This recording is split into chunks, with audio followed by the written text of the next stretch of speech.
to the book of Acts, chapter 14. We're going to look at verses 1 through 7. Acts chapter 14, beginning at the first verse. In Iconium, Paul and Barnabas went as usual into the Jewish synagogue. There they spoke so effectively that a great number of Jews and Gentiles believed. But the Jews who refused to believe stirred up the Gentiles and poisoned their minds against the brothers. So Paul and Barnabas spent considerable time there speaking boldly for the Lord, who confirmed the message of his grace by enabling them to do miraculous signs and wonders. The people of the city were divided, some siding with the Jews, others with the apostles. There was a plot afoot among the Gentiles and Jews together with their leaders to mistreat them and stone them. But they found out about it and fled to the Lycian cities of Lystra and Derbe and into the surrounding country, where they continued to preach the good news. May the Lord add his blessing to the reading and hearing of his holy word. You may be saying, wait a second, what does that have to do with Advent? What does that have to do as we're beginning our Advent season? I thought I was getting a message about the manger, about the angels, about the shepherds. But you're getting a message about the messengers.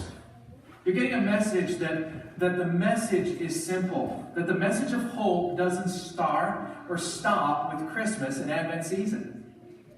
The message of hope is a message that we are called, like Paul and Barnabas, to carry out into the world.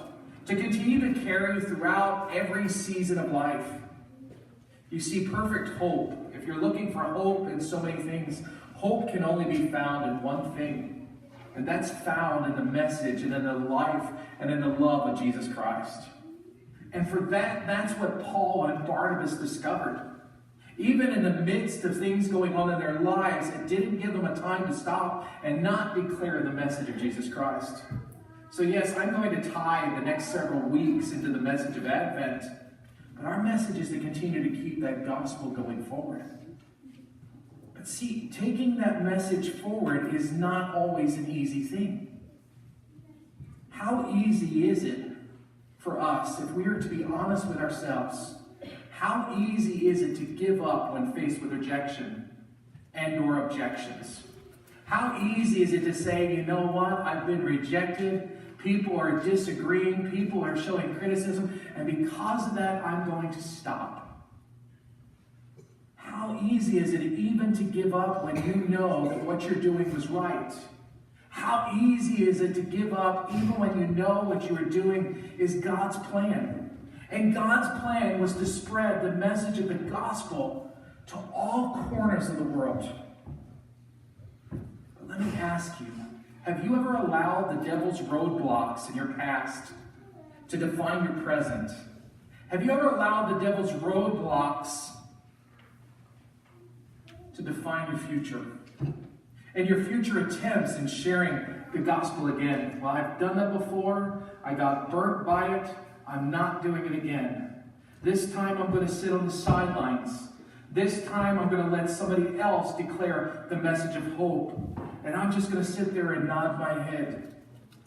You see, the leaders of the synagogue in Antioch, what we talked about last week, had just expelled Paul and Barnabas. After welcoming them in for several weeks, had just kicked them out. And they were chased out of the city.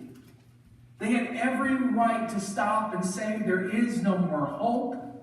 And we might as well stop what we are doing. We might as well stop what we are declaring. But look at what it says in Acts chapter 14, verse number 1. So instead,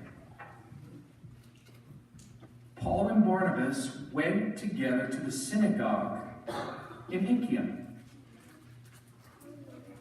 Here's the lesson that we can learn from that message. How easy is it for us to quit in our faith when things get tough? How easy is it for us to hope that somebody else declares the hope so that we don't have to? You see, the lesson we can learn from Paul and Barnabas in the midst of this Advent season. You want to talk about Advent? Advent brings forth stress, does it not? Extra baking, extra programs, extra services. He's going to start trying to call us out of the congregation to come up and sing or to play. He wants us to read. He wants us to do. And then we have school programs. And then we have school band things. Then we have all these other activities. And and then we got to go shopping. We got to buy presents. We got to buy this. We got to buy that. And then there's the wrapping. And then what do you get? What do you get that person that has everything? Where do you find the extra income to be able to? There's so much stress. So what does the devil try to do? He tries to discourage you. So if the devil tries to discourage you, like he tried to discourage Paul and Barnabas from carrying forward the message of hope of Jesus Christ to a world, that hope means a confidence, a certainty, a guarantee. If the devil tries to discourage you and or knock you off, get up, dust yourself off, shake the cobwebs out of your head, and keep going. Maybe the devil's rung your bell this year. It's okay. Get up, dust it off, shake the cobwebs, and keep going. And what did they do? Instead of taking the moment to sulk in a pity party, they went back to another synagogue to declare a message of Jesus Christ, and spoke to a great multitude, both of the Jews and the Gentiles. And what happened? Because of what they spoke and because of their faithfulness in that hope, they believed. The fact that the Jews and the Gentiles believed shows that Paul preached the same thing to both groups. That salvation is in Jesus Christ. That message is simple, like I explained to the children this morning. That message is simple, that Jesus Christ came to die on a cross, on a piece of wood, on a tree, to take our curse so that we could have eternal life. Not because we deserve it, not because we've earned it, not because of anything we've done, but because of the love that he's shown not only to the Father, but the love that he's shown to you and to me. And when we believe, when we trust, when we rely on, shall we say, when we put our hope in that message of Jesus, we can trust what he's done for us. You see, that's what we should do when we share the gospel. And notice what I just said. It's not if we share the gospel. When we share the gospel. Putting up a tree in your home is the first step in sharing the gospel of Jesus Christ to the world. Because when people come in and say, why are you putting up that tree? It's to say, this is the man who showed us life and gave us life when he was hung on that tree. Let me tell you something. Just like during that time in the first century church, in the midst of the first missionary journey, the devil is not going to like it when you live for God.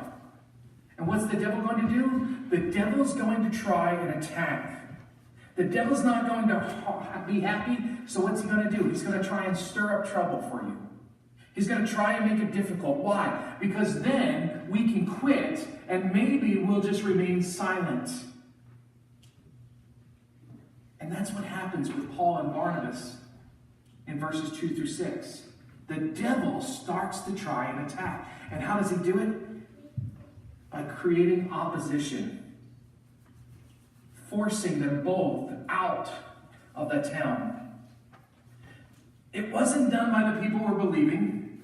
It was done by the people who were feeling uncomfortable by what was being declared.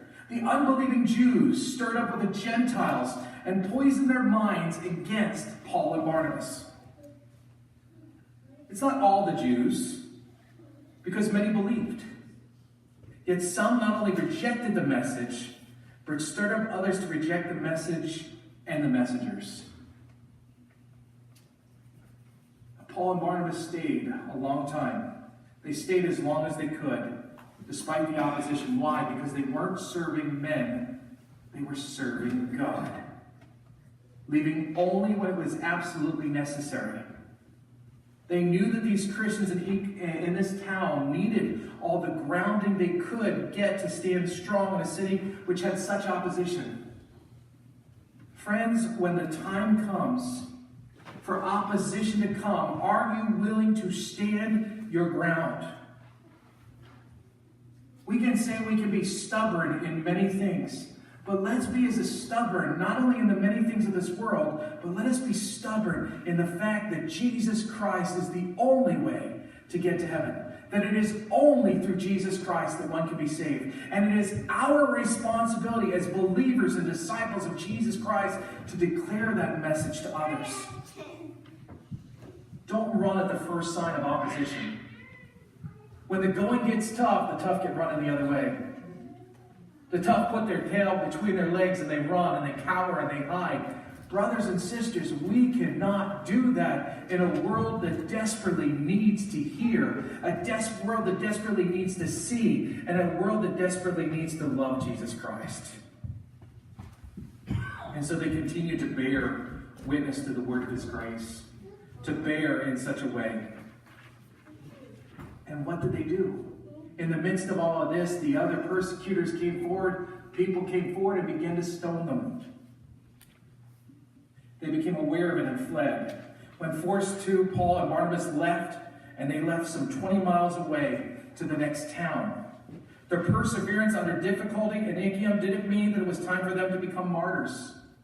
You see, in our life, we are called to face difficulty. Sometimes in life, we will cause to face stress.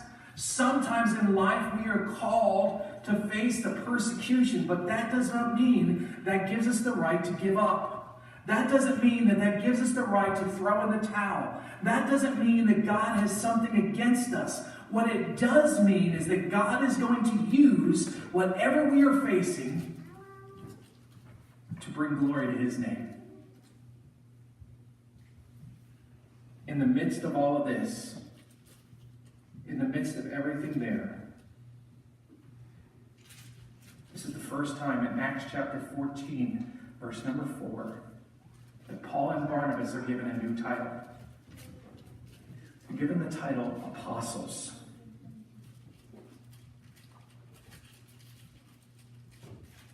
Now these two cities Paul was at was done in such a way, Paul used this title to point people, an apostle points people to Jesus. Friends, our job this week and our call in life is, whether it be in the times of great success or whether it be in the times of persecution and opposition, our job and our call is to present a message of hope and point people to Jesus Christ. Are you willing? Are you ready? Are you willing to serve, to present that message of hope in a world that is filled with hopelessness? There's only one that will bring that hope. There's only one that we can put total and complete confidence in, and that's in Jesus Christ. God is calling not only the Paul and Barnabas to serve, but he's calling each of us to serve by always being willing, no matter the season, to preach the gospel. To preach the gospel without fear and with boldness, so that others may hear, so that others may see, and so that others may believe that God is God and that God reigns supreme. Yes, the angels declared it on high that first Christmas morn, but don't leave it up to the angels. Let our voices declare that message of hope that comes through knowing who this Jesus Christ is. Let's sing along with the choir of angels as we sing our closing hymn this morning. Hymn number 277, Hark the Herald Angels Sing. Oh, wait, I'm sorry. No wonder everybody looked at me strange. We're not singing that song yet.